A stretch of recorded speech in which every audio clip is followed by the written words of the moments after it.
Are you seeing your pricing strategy on listings just not work as well as it used to? Are you seeing listings sit on the market a little bit longer? Is your days on market number something you're not as proud of as you once were or as you'd like to be? We're diving into the topic today on Commissioned. Hey folks, I'm Todd Tremonti. I've been running a real estate team and brokerage in the DFW area for well over 20 years, and I'm joined by Ian Daniels, our day-to-day team lead and operational director on the team. Welcome, Ian. Well, top of the morning, evening, or afternoon, depending on when and where you're listening. Top of whatever time it is, wherever you are. And we've been coaching agents all over North America. I've been doing that for 15-ish years, and Ian's been part of that ride for about a decade. So we are here to have this conversation for you. A little over a decade. With you, and give you what we think are the best practices in this market right now. And that's the key piece of this. In this market right now, we're seeing a ton of people stuck in old ways with old pricing models, old property pricing models. Now, it's also true that people have old service pricing models. Their commission pricing is jacked, but some people are just old. Those are episodes we've done before and we'll do again, but that's not this one. So, we'll really quickly, Ian, what are some of the things you see just in our market in DFW or coaching clients running into where people are still pricing properties, quote, old ways?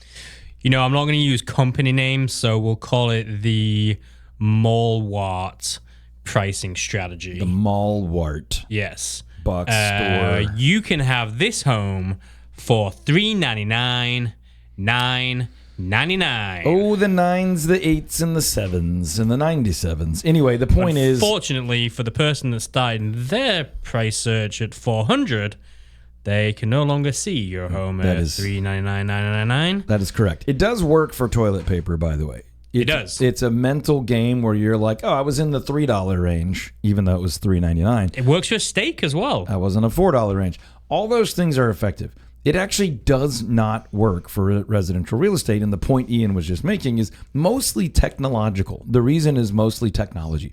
When most people search for most houses, they're doing that online. Doesn't matter what device they're on, but they're online. They're on Realtor.com. They're on Zillow. Hopefully, they're on your local real estate agent team or brokerage website, but most people statistically are on big national portal sites looking at property in price ranges, in price chunks. AI might actually start to change this, but it really hasn't yet. So what we're seeing right now is if you go to any of the big sites, you're going to see the lower the price point, the smaller chunks you can search by. So very, very low, you can search in $10,000 chunks. And the higher it gets, there's $25,000 chunks. And then it's $50,000 chunks. And then it's $100,000 chunks. And then at the highest price points, it's usually $500,000 chunks. There's also plenty of websites where you can just type in the numbers you want to search between. But most genuine question, have you ever asked somebody, hey, what's your price point? And they've said, oh, it's $399, $964, up until $451, $620. No, sir. No. That's never. Have you heard everybody say it's between $4 and $450? Almost everybody. Okay, just checking because that's what they're going to put in. And there are reasons for that. Not just because they're rounding, but have you ever seen a pre-approval letter from a lender that said 399,942 all the way up to 466,721? No, they're not. That's not how that works. Now, in theory, they could do that. They could say that's the number where we can't do it anymore. But when they talk pricing, they talk in big ranges. Yep. Websites work in big ranges. And to illustrate the craziest thing about the Malwart pricing strategy, to use your language, if I did price my house, Ian, at $699,900, I'm not even doing the 99 thing, $699,900. Who's my ideal buyer? Is it somebody that's searching up to $700,000 and they just saw that they got $100 less, or is it someone else? It's somebody else. And what is the person that I really want to buy my house? What are they probably searching? I would like the person that's at the low end of their budget, because then we can potentially have a little negotiation and we may be able to work that price up a little bit. Amen, brother. So the person I'm really looking for is probably searching like 7 to 800 or 7 to $1 million. 700 to $1 million, right? Unfortunately, Todd, your 699.9 person knows nothing about your home. So you're saying if my ideal buyer is searching and they're searching 700 to 800 or 700 to $1 million, they're never going to see my house because I thought it was clever to list it at 699.9, and that's actually not in between 700 and 800 or 700 and $1 million. Unless numbers change what they mean, Yep. yes. They haven't done that yet for most people. So the point we're making is this. Although it seems strategic in a retail sales environment, in an online real estate sales environment, meaning online marketing, online advertising, online property postings, that's a bad approach. Now, there are arguments to the contrary. There might be a rare exception in some unique situation in certain price points, but generally speaking, that's an old pricing strategy that has failed a lot of people for a very long time. And we just gave you one of the tips that is one of the quickest wins in our coaching program and our mastermind that helps people start to sell their listings much faster and for much more money. So that's just one quick one. Another old school pricing strategy that I see is pricing it high to sell it low, right? Just saying, look, we're going to leave some room for people to negotiate down. In the current market that most people in the United States are in right now, which is not really crazy high inventory, but higher than they've seen in a few years, and not no buyer activity, but still somewhat suppressed buyer activity. The consequences of price high, sell low are I'm not even going to come look at your property. Yeah, I'll go look at the ones that are priced right. Yeah. Or the low. or the people that are actually desperate or getting after it and they're pricing low. So that price high, sell low really means price high, wait, drop your price and sell way lower. That's a long name for a strategy, but that's what's happening. I got asked a question a couple weeks ago by a coaching client, and one of the question they asked me was basically, how do I coach my agents to not take on listings that are priced too high? And the question I said to begin implementing in their organization was, I want you to tell your team members to ask the client, are you hiring me because I'm willing to put a number online that you want me to put, or are you hiring me because you want to have an expert? Because if it's the first one, you can go and hire somebody for $200 to stick your house on the market. Yep. But if you want an actual, real advice and guidance, this is what your house is worth. I love it. And there's so many different angles of this that we're not going to try to fit all of them in one episode. But one thing to think about here is that your asking price for your property is just a headline. Yep. It doesn't mean that's where you expect to end up. Obviously, historically, most people expect to end up a little lower than they're asking, right? That's the whole price high, meet in the middle, price high, sell a little bit lower, give them some wiggle room. That whole strategy. It was also just the expectation in real estate, and that's worldwide. That was the reason. That was the expectation in England forever too. It's basically that's the strategy for everything people sell. Is like I'm not in most industries.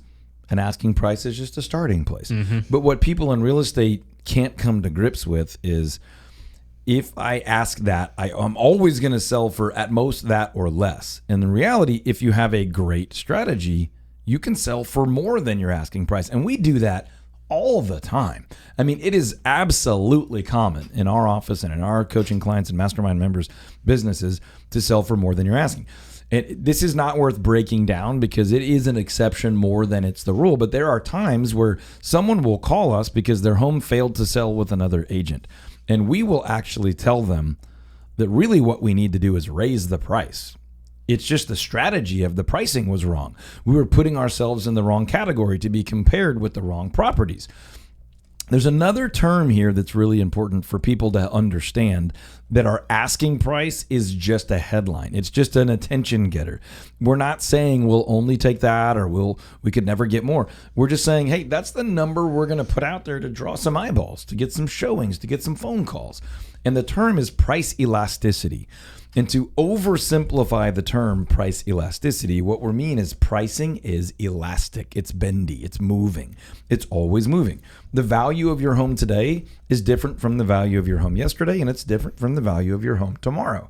Now, some days your value goes up or down pennies. Some days it's dollars. Some days it's tens of thousands of dollars, or in certain price points, it may be hundreds of thousands of dollars. And that might have to do with your neighbor's house, the local government, the school district, the road conditions, the weather, the season of the market, the year, the economy, politics, interest rates, or anything. The example I always give is if you have people move in next door and they have 5 big, loud, aggressive dogs, your value just went down whether you like it or not. Doesn't even matter if you love dogs. Most people are going to value that less. If the city tears up the yard out front because they're putting in a new water main, your value went down. If they decided to put in a Whole Foods around the corner, not too close, but very close, your value just went up. All this stuff is happening every day, all the time. So price elasticity is one that says, look, we know price is always moving, and whatever range we're in, we want to sell at the top of the range, and we're going to price accordingly. So what should you do? Price accurately, price on the big boring boundaries, price where you can more than defend your pricing, price where you think you could create some competition, but you would never be dissatisfied if you did sell at your asking price. Sometimes you price a little lower than the math. More often than not, we price a little higher than the math, and we market our way into getting those dollars. So another couple just quick things that I would say are old pricing thinking. And so we've already talked about price it high, sell it low. We've talked about, price it on the retail 99s. We've talked about this kind of meet in the middle mindset. And then I've emphasized as much as I know how that your asking price is just a headline, that price is elastic and it's always moving. So other old thinking about pricing is I refuse to change my price. Price it, and wait. Yeah. And that's just bad thinking. When we understand that price elasticity is the reality, we always want to sell at the high end of the range, but the range may have gone down. And if we just refuse to move, and I'm talking to agents and brokers, and I'm speaking to them in a way that they can understand how we might speak to the homeowner. If you just refuse to move and the market has gone down, the longer you wait, the lower you're going to sell that home for, unless the market dramatically turns back up, which it doesn't usually do in really short-term sprints. So you're actually now waiting to chase value down. And so you're going to end up selling it for the most money if you make an accurate reduction early. And I hate price reductions, but when you need to do it, you need to do it swiftly and attractively instead of waiting, dropping, and never dropping quite enough and always chasing it down and ending up selling for way less than if you had dropped it accurately early and maybe drove some competition and been able to drive it back up to where you were or beyond that. Pricing is just one of the hardest things to get right because we're constantly living in the past. Yep. Last thing I want to say, and I'm going to brag on you on this one too, is I don't think you should. An old way of thinking is you go do your research and you price the house by yourself. Right. Now, the old is whatever the client says.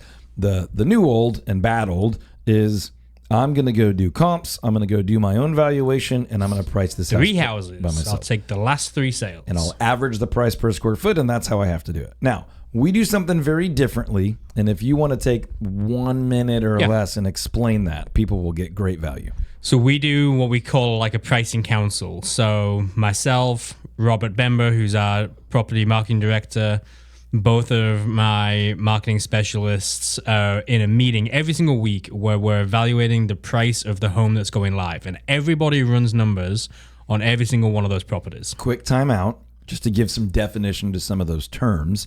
When we say going live, that's when we're going to put a house up on the public market, on MLS, on the big websites and things like that. And then when Ian said marketing specialist, that's what most people call a listing agent.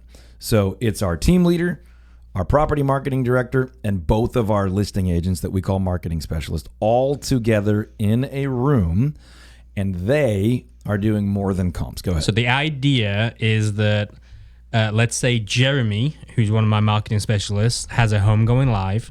Jeremy will present the price valuation he feels is the right number and the evidence to support it. I've already run my numbers. Robert's run his. John's run his. We will all then have a discussion about the numbers what we felt we were at. Are we all in the same ballpark? Are we way off on something? If we're way off on something, why are we way off? What do we not know? What do we see differently? What was the interpretation? Oh, I didn't realize that was a school thing. I didn't realize that was a building thing. So we end up having this really great conversation where between four of us, we're going to decide what that valuation is going to be when it goes live on the market. The cool thing is that our agents are telling our clients in the consultation initially. They're saying, hey, just so you know, I'm not going to be the only one that prices this property. In fact, I'm not even going to be the main decision maker on pricing this property. Four of us are going to work together to make sure we get the right price for you. Yeah, sometimes it could be more than four. It could be we need to get a buyer specialist in here. What's your opinion from the buy side perspective? And it's very rare. It does happen sometimes where one of those marketing specialists says, hey, I have a property that we as a company are going to be putting on the market, and I've come to my price, and I don't need your input, or your input doesn't change my approach at all. Maybe their price was spot on and it's not going to change, but they got way more insight. They got more clarity. They got some thinking about some perspectives that they should communicate or market a little differently, or something they should address before they go on the market, or something that might move the value up or down. This is huge. So if you're a successful agent or team leader and you're hearing this, you ought to do some version of this. And if you're not on a team, but there's another agent in your brokerage or office that you trust, you guys could help each other with this. A, it's going to help you get the listing when you tell them that you're going to do this. B, it is going to help you be more accurate, especially on unique, challenging situations that aren't as obvious to value. And then it's going to force you to be thorough every single time and never just shoot from the hip and wing it and guess, because you have to talk to other people about it. This is one of the most valuable things that we do as a team, and we train our coaching agents. We coach our coaching members and our mastermind members. And inevitably, their conversion rate on getting listings goes up, their speed at which they sell their listings goes up, and the value they get for homes goes up. The number of homes that sit on the market and expire or cancel goes down, and they're a much more impressive, confident, profitable business. If that's the kind of stuff you're into, I'm inviting you to join us at an incredible price for Real Growth Summit 2026 in September, right here in Dallas, Texas. We've hosted this event for the last 8 years, and we are offering you currently a $700 discount off the tickets. You can get tickets right now for just $597 in early bird pricing. If you go to realgrowthsummit.com, that's realgrowthsummit.com. More information being added to the site all the time as we're locking in different speakers, as I'm putting some definition around the keynote talks that I'm going to give, the panelists that will join us on panels to share what's working for them, what's not working for them, how they're growing, how they're generating referrals, income, revenue, profit, increasing fees, attracting the right talented people to their team. All of that and more this year at Real Growth Summit. Just go to realgrowthsummit.com. Our big focus this year is doubling up. Double your income and double your impact. We'll talk about things like we did here with pricing and all sorts of other things all throughout 2 days together. Lots of good content, lots of great food, lots of time to socialize and grow your business, to get out of the chaos and the grind and the day-to-day hectic nature of the business, to work on it, to create peace and wealth and clarity and joy. So let's be commissioned both ways. Let's make more money with commissions, and let's be commissioned on mission for purpose. We'll do that together at Real Growth Summit. Go to realgrowthsummit.com. If you like this episode, share it with somebody. Leave us a review and let us know what we can do for you to help you grow your business and live out your purpose in the world. We'll talk to you on the next one.